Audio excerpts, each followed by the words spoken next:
everybody, welcome back and thanks for tuning in. This will be episode 2. So for those who didn't get a chance to check out episode 1, I'll leave that down in the description. But yeah, basically we finished up with the rear drivetrain. We got the motor installed, all the gears, gear cover. That was like a 2-piece housing, G11 part, the rear sway bar mounted, rear shock tower, and trailing arm. So these things are massive. Really looking forward to seeing how they feel and getting those together. And then of course we got part of the tub chassis on. So we're gonna dive right in. Super excited to continue working on it. These parts finally are 100% dry. So I think they turned out really good. And I'll show you when we get to the front uprights, but I matched the color pretty darn close. From a quick glance, you really can't even tell a difference between the two colors. So crazy excited on how those turned out. But yeah, we're diving into the rear diff cups, our drive cups. We have some universals to assemble in the rear.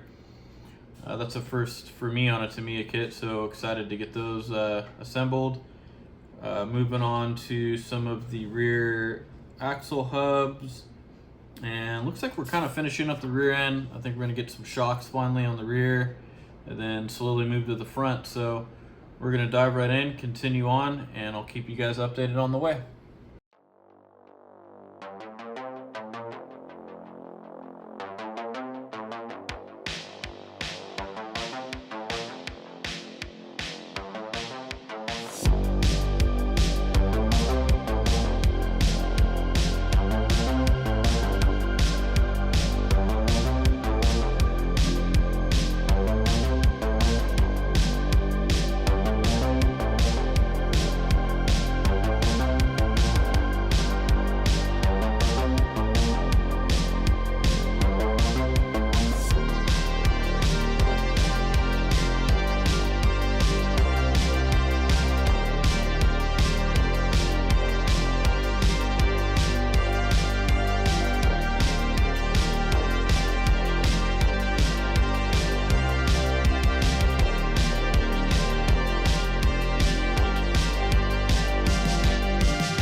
All right, quick little update.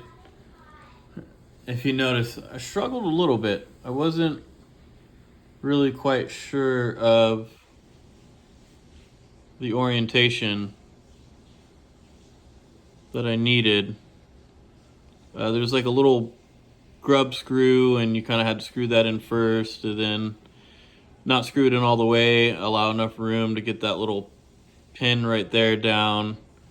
And then once you got it, then you can kind of screw it in. So fumbled a little bit, but you know, after the first one, the second one was way easy, and these actually feel really good. So I'm gonna keep on going here. But yeah, for those who haven't installed universals like that, yeah, there's not really an art, but there's a little trick to them. But other than that, they go together really good. So we're gonna keep on going, and I'll keep you guys updated.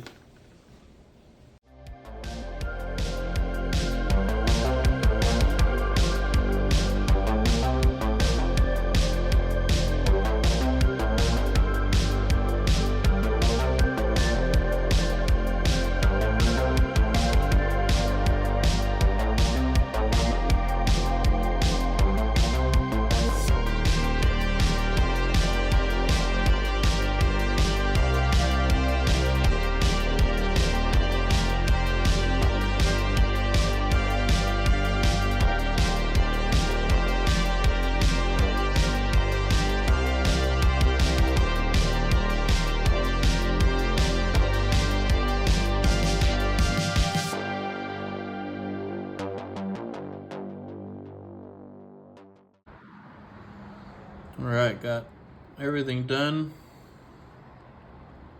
Super nice. Definitely universals are the way to go.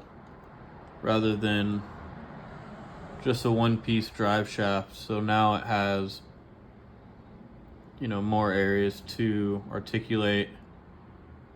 Doesn't bind or, you know, kink or bind in there, and just makes the suspension work a lot better, power to the ground a lot better. So super nice. I was really happy with the way those went together. So next is one of my favorite things to do, like I was saying earlier, the rear shocks. So I'm gonna get those assembled. We'll put you into another quick time lapse of those getting assembled and get those put on. I believe more than likely I'm gonna run a 70 weight up front. These things, there's not a whole lot of travel. You'll see when I assemble the front shocks, there's not a whole lot of travel. And you know, for all the running videos and things like that I've seen, it has a pretty quick rebound, so it can tend to be a little bit bouncy in the front. So I'm definitely going to run a thicker oil up front, like I said, a 70, and I'm going to run a little bit thicker in the rear. The kit comes with, you know, just your basic soft oil. So I'm either going to run, this is their 400, probably going to run like a 550, maybe a 600 in the rear. I was thinking of running 70 weight all the way around, but I don't know. I think I'm going to sleep on it. Definitely 70 up front. I know I'm going to do a little bit thicker in the rear, but not quite sure what I'm going to do in the rear yet. So yeah, we're going to get those assembled, and I'll update you guys when everything's done.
All right, and we got the rear shocks all done.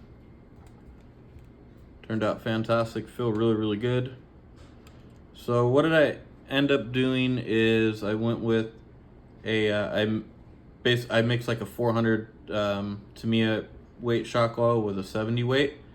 So it ends up being around like 500 or like a 550.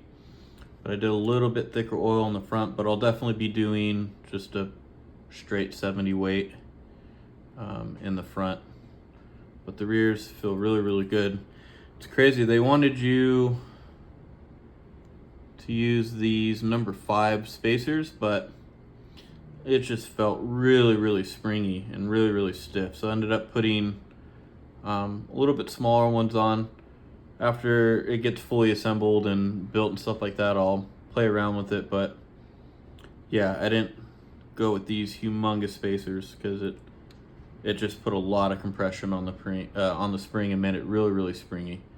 So hopefully that works, but I think it is because it feels really good. So got that on, and we're gonna finish working on the rear. So it looks like we have the rear tie rod suspension. Got to get those assembled, get those mounted, and then the rear skid plate. So I'm gonna get that knocked out, and I'll keep you guys updated when I'm all done.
Alright, got everything finished up.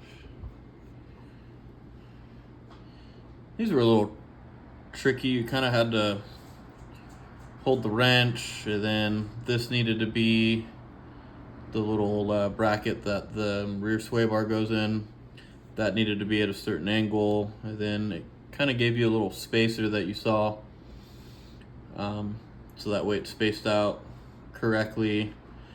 And then I forgot on one of these that it needed Loctite, so I had to go back, put some Loctite on it.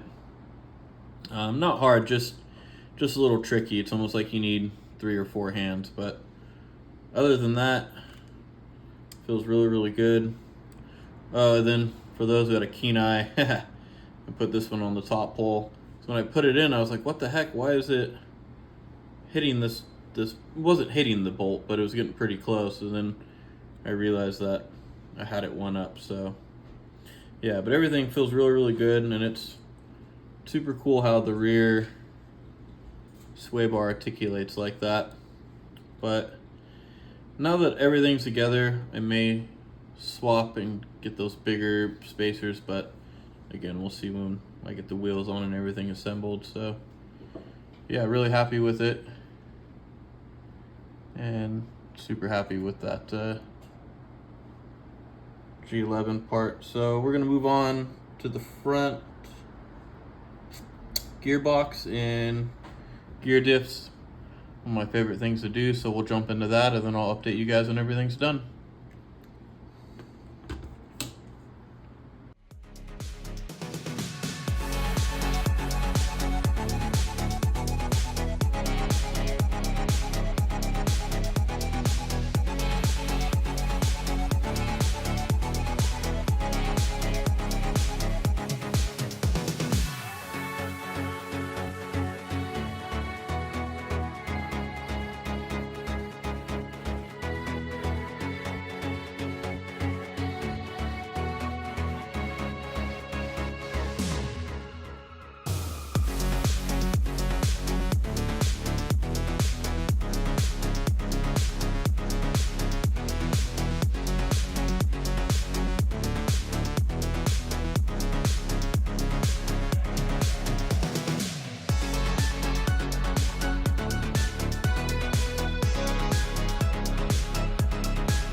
got everything finished up. Super happy with that. Love the gold.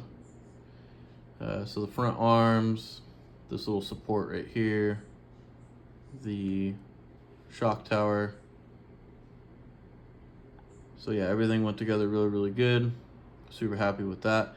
The only thing, you just got to be careful. I tried to not do it so heavy around this particular area, but of course when you add primer and paint, it thickens the part a little bit. So it was a little bit of finagling to get it in there, but I just applied like a little bit of grease and then it plopped right in. So super happy with the way that looks.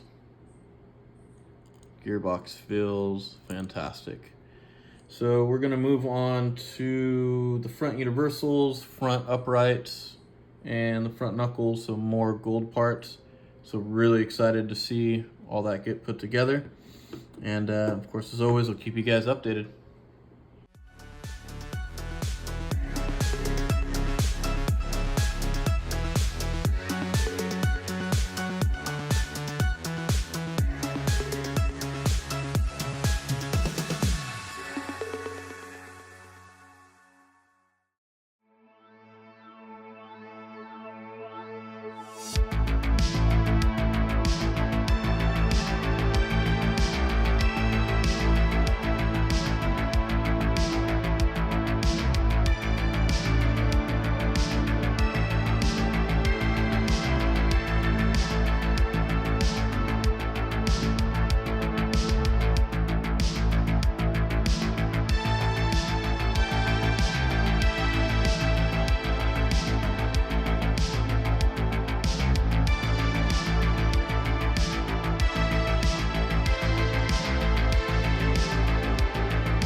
All right, all done with the front end assembly. Just like a couple pieces. There was some parts you had to pay super attention to and make sure you're using the right part or item. But other than that, really no issues. Everything went together super good and it looks really good. So yeah, just like I mentioned last time, I kind of had to clear out some of the primer and the paint because the bearings wouldn't fit in, so they were too tight. On the upper and lower part of the knuckles right here. Just had to sand the primer and the paint off so you know it would move nice. But other than that, yeah, went together really good. I'm super happy with the way all the gold pieces are turning out. So we're gonna move on to the front shocks. We'll jump into that time lapse and then I'll keep you guys updated.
All right, that was a lot of fun. But got everything together, bumper, sway bar. Pretty simple design on the sway bar, but it works. It literally just bolts to the bumper and threads in there. Might be kind of hard to see, but yeah. So I did end up doing a 70 weight up front, and I'm glad I did, because as you can see, the travel is really short on the shock, but it feels really good. So yeah, I would highly recommend for those who are going to build this or thinking about building it or want to make it a little bit better, do the thicker oil up front. So yeah, now it's time to get this sandwiched in between there. It's like a two-piece design, so I'm gonna get that done, and it's finally gonna be one piece. So really excited. So I'm gonna get that knocked out, and then I'll keep you guys updated. And super excited to get those red wheels on. So we'll be back, and I'll show you guys when everything's done.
right. Holy smoke, super exciting. So I've got everything all together. It looks longer than a normal buggy, but I guess maybe because the way it's assembled, it makes it look longer, or maybe the rear bumper's sticking out, but it's definitely a big one. I don't know why, it just feels bigger than a normal kit, but yeah, I got everything buttoned up. So I got the steering linkage, carbon fiber steering plate on. Ended up going with a slim, low profile red heatsink. I think that'll go really, really good with everything. And the body being black and not a whole lot of airflow in there. I figured the heatsink is not gonna hurt. But yeah, everything is fantastic. I am really, really happy with this buggy. I'm really glad that I ended up getting it. A couple challenging parts here or there. You just kind of have to pay attention to what part goes where. There's like low profile, nuts, and there's longer, bigger ones. You just kind of have to pay attention. Everything needs to go in a certain way. But what I noticed with this is there's a lot of small, like, little bolts that go there, just like a lot of small pieces that you kind of just have to take your time with and pay attention. But it has been, this is probably one of my favorite Tamiya builds so far, other than the Fighting Buggy or Super Champ. That was like a fairly basic kit. This one so far is super involved. So by far, I gotta say, this is my favorite Tamiya build. I think it's time for the electronics. So servo, the ESC, and then the driver. So I think this will wrap it up for part 2. I still have a lot of work. I gotta figure out what trimming I need to do for the Avanti driver or Ferrari driver to get that one in there.